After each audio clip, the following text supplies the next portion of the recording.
Some people like Atari. Some people don't.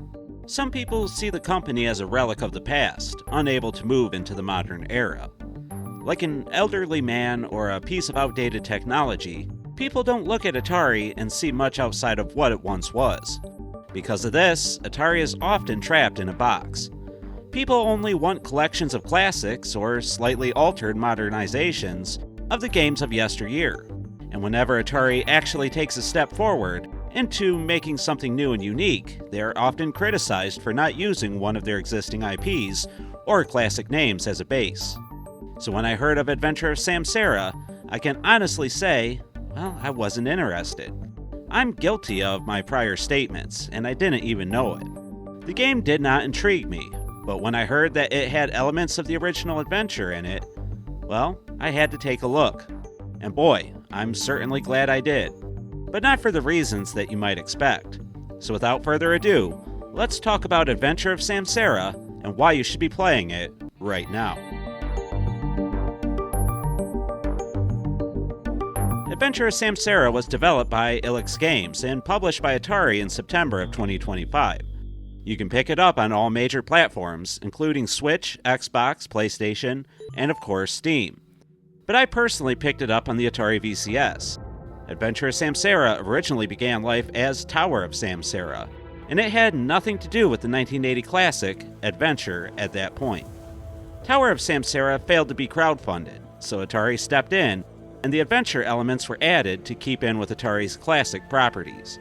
So you might think that these are done poorly, or just overlaid on top of the existing game. But you'd be wrong. The adventure elements managed to feel like a part of the world. Maybe a little segmented away from everything else, but it works.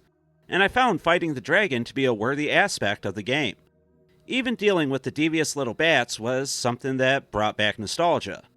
Well, that is when I wasn't mad at the little buggers for stealing all my money yet again.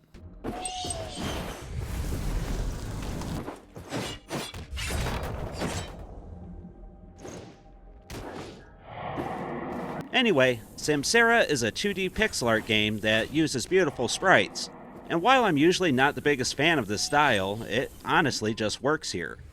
Everything looks really good, and the game has a pretty unique environment and story to tell. The whole game is not your standard Metroidvania fare, at least not modern Metroidvania fare. It's challenging in ways that few other games in this genre are. Each enemy presents a unique challenge and has their own way of being approached if you want to leave with your life intact. Some require you to hit them before they hit you, and these are the easiest and the ones that require the least thought and besting. Others require well-timed parries to take them out. Some will want you to slash and then dash away, while others require you to deal with them at range. And usually there are secondary strategies that work just as well against some enemies. So while you can cheese some of the game, most of the enemies will require a solid understanding of how the game works to get past them. And Adventure of Samsara features many unique and interesting elements. Some are more fleshed out than others, however.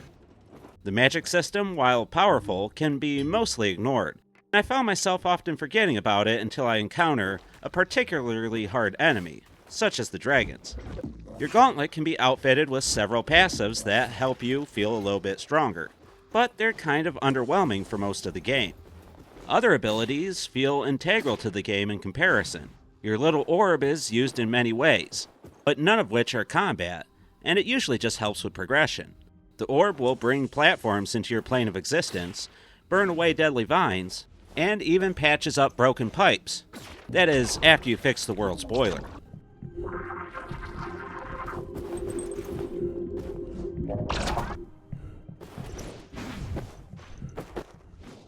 There are 3 weapons in the game, and they all have upgrades that feel powerful and necessary to progress. Increased damage, multiple hits, and the ability to perform different attacks, plus much more. Your sword and shield, bow, and hammer will all have their uses in this world, and you'll be switching between them on the fly, and pretty often, honestly. But whether an element of this game is working as intended or completely forgettable, it doesn't matter. Because what's here is really good. It's fun. And whenever I do get the chance to use something, whether it be magic, a gauntlet upgrade, or a new weapon or attack, well, it feels fun and rewarding. Adventure of Samsara does progression really well, almost as well as it does the combat.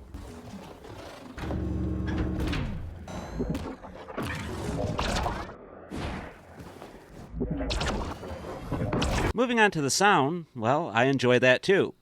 It can be a bit sparse and often feels more atmospheric than anything, but it works. Samsara feels like a desolate, doomed world, where necromancers do as they please with the corpses and defiling the lands however they want. It's a world soaked in death and covered in drab tones that manages to be both beautiful and oppressing. I like the game world and the soundscape.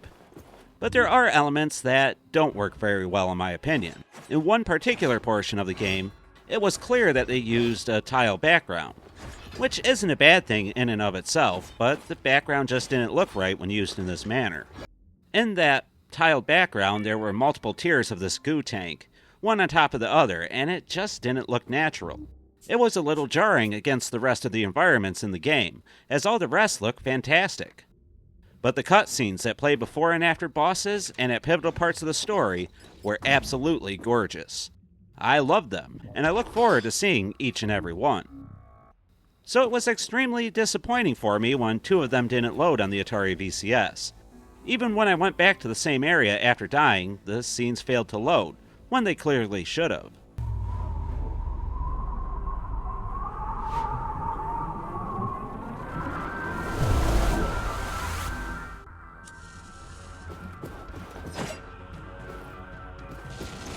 This is just unacceptable for such a top-rated experience, and Atari needs to fix it ASAP in my opinion. There are also the occasional bout of slowdown here and there, and while it wasn't major, it made me wonder what the heck was bogging my VCS down so much. Adventure of Samsara, despite how much I like it and how gorgeous it is, well, it doesn't look very graphically intensive to the system at all.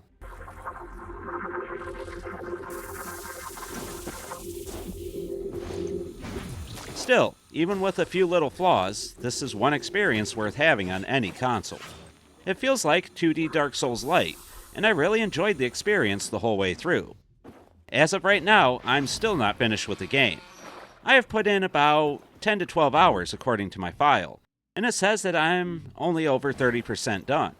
The map is big, the environments are varied, and the enemies are numerous and unique. I could really see this game getting its day under the sun in the right circumstances, such as a big streamer taking an interest in it, and I honestly hope that somebody with a huge following does, because then the Adventure of Samsara might get the media attention it deserves. Especially the love of the gamers from around the world. Whether you think Atari should stay in the past or whether you invite them into the future, well, if you like these kinds of games, I encourage you to give Adventure of Samsara a try. The game is so much better than I expected, and I think a lot of people will agree if they give it a chance. I didn't even get into the giant and epic boss fights, and that's okay. I'll leave some things for you guys to discover on your own. That's why I'm going to give Adventure of Samsara on the Atari VCS a score of 4 classic controllers out of 5. The game has it in all the right areas. It has a heart and a soul, and you can tell the developers really loved what they were making. They made something truly special here, and I hope you'll give it a chance. Not for the sake of me, or the devs, or even for Atari, but for the sake of yourself. Because Samsara is a great game, and a unique game, and it deserves to be played by people who love video games.